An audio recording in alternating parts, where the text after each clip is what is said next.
to make them happy. It's like, why aren't you fixed yet?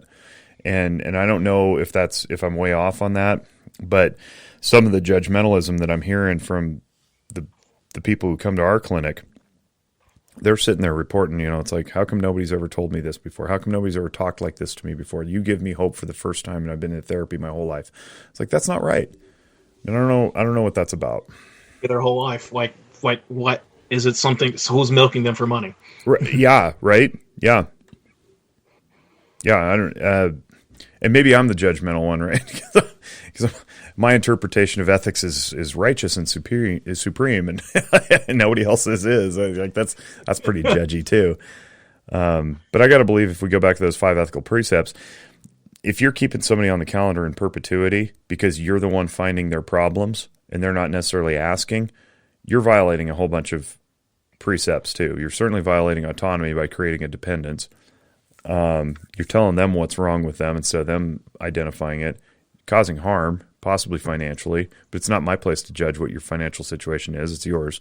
So if I say, oh, he's rich, he can afford it, or my rates are low, or whatever it is, I don't know that you're benefiting by creating a dependence. So there's very little beneficence going on. Certainly if you had a treatment plan and a goal to that, you're breaching fidelity by not honoring it.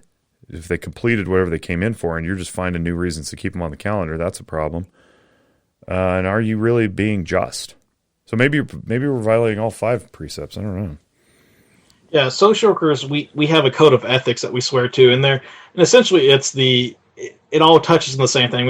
Your code and my code, they all touch on the same thing. It's the same stuff. Like if you're keeping someone on the calendar just for money, like you're in the wrong profession. And I know there's people who do it. And they make probably a decent living doing it, but like, are you really helping the person? And I know like social workers are really thought of, like around where I live, social workers are kind of thought of as the person that comes and takes your baby because it's, they work for the Department of Social Services. And that's the biggest thing for me is trying to figure out, it's like, hey, I'm a social worker, but like, while there's social workers like that do exist, they exist because, that baby was getting harmed, but like we do so much more than that. But it's just dealing with people's perception of who we are also is the hardest thing of getting them to come in to talk to us. Because like, oh, you're a social worker, but my sister's baby was taken by a social worker. Like, I'm not that social. Mine has a C in front of it. I'm a clinical social worker. I'm a lawyer, but I'm not that lawyer.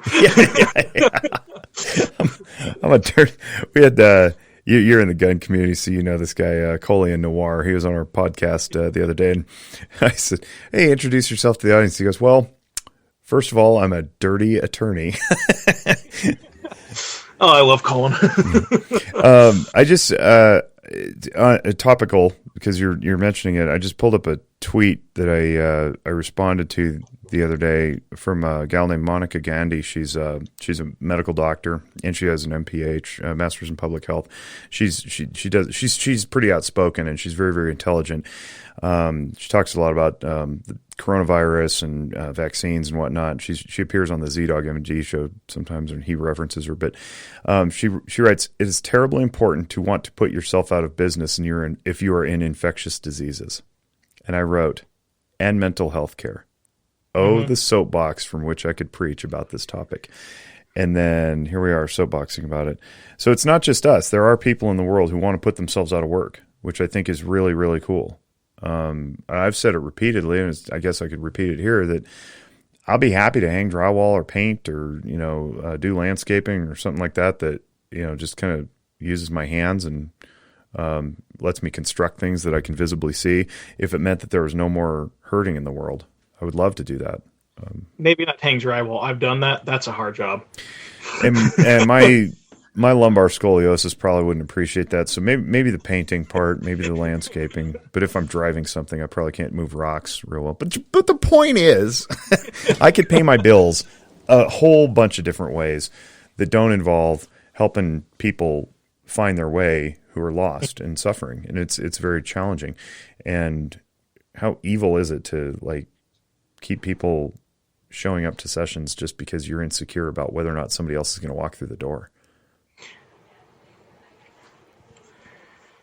we've definitely gone on the rabbit trail on this one. That one is, I don't know where we started down that one, but we've definitely arrived there, and it is true. I blame technology. We started with that. It was instant gratification. I blame Google. Yeah.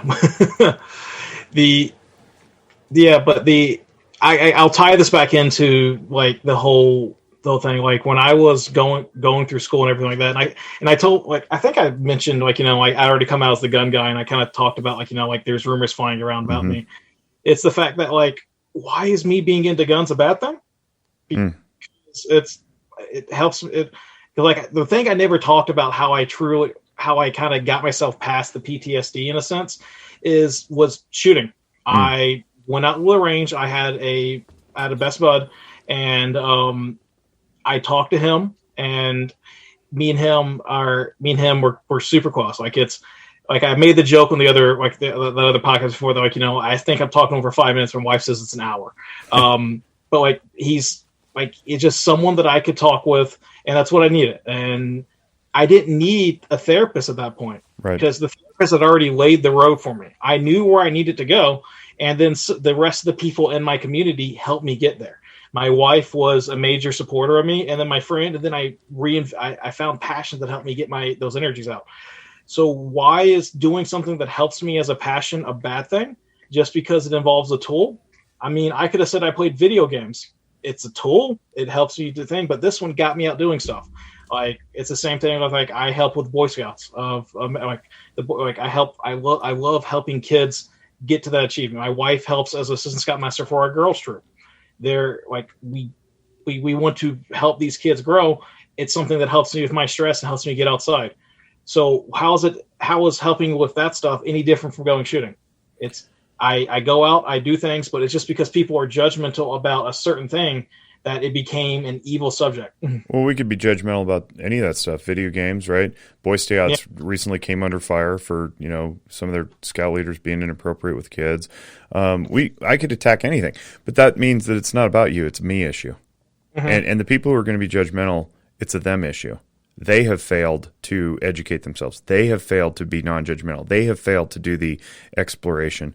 All the religious zealots who are condemning the LGBTQ population, that's a them issue. That's not a gay trans people issue. That's a you being judgmental issue. And if we're going to answer the question honestly, why is this a problem? First of all, it's not a problem. It's not. But why is it a problem to certain people? I think it's because it's a power and control issue. There's an inherent insecurity, and somebody who's going to be judgmental to the point that they're going to tell somebody else how to live their life. And where does insecurity come from? A whole bunch of places.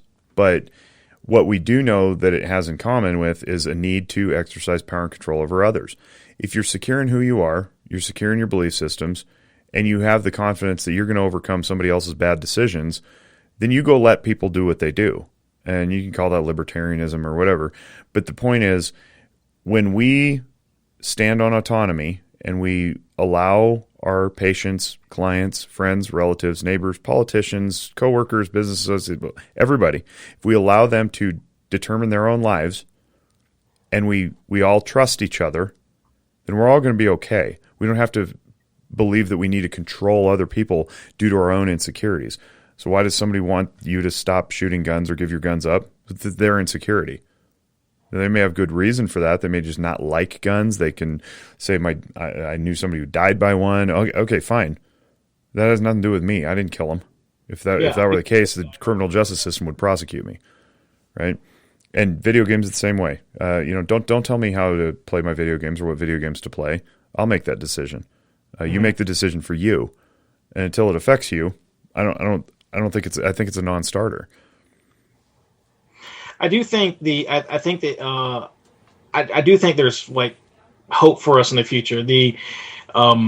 You guys had Randy Mayan on, like, he's the liberal gun owners guy. Mayan. He did correct me. I called him Mayan too, and it's Mayan, and he said it's what Tarzan does when he's tired. It's kind of like Nevada, not Nevada. Yeah, you darn right, Nevada. But like, when I say that, it's like there are cultural shifts that people are starting to see, that, like, when I'm specifically talking about guns here. And I know this is a mental health podcast, but I'm on a soapbox. I'm going to go for it. They can shut you off if they want. It's free material. Get what you pay for. So guns are just a tool, and guns are a tool that many people use for different uses. Some people like hunting, some people like self-defense, some people just like shooting.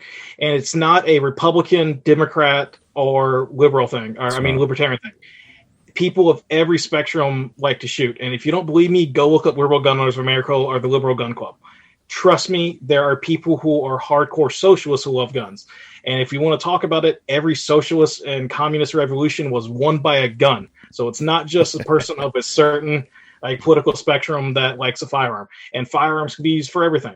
And some people like shooting because it's a stress relief. I like shooting because I hunt for substance. I do that, but I also just like the stress relief of it.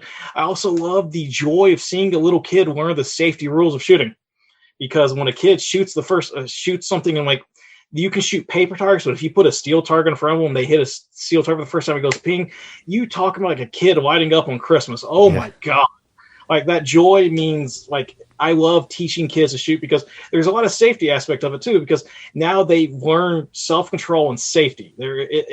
Learning to shoot has so many connotations that you can tie into other parts of your life. It's really similar to martial arts, and I've never done martial arts, but as I understand them, because I've had several friends who have been way into them, it's really similar. The discipline, the safety, the personal protection, and then a deep, deep, deep culture too.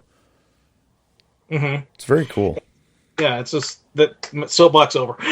No, it was good. It was good. I'm glad you said that. I mean, part of why we want to do more podcasts is because it gives a long form to explain in context and with nuance big ideas, apart from 280 characters or 6-minute sound bites in between commercials or screamy headlines.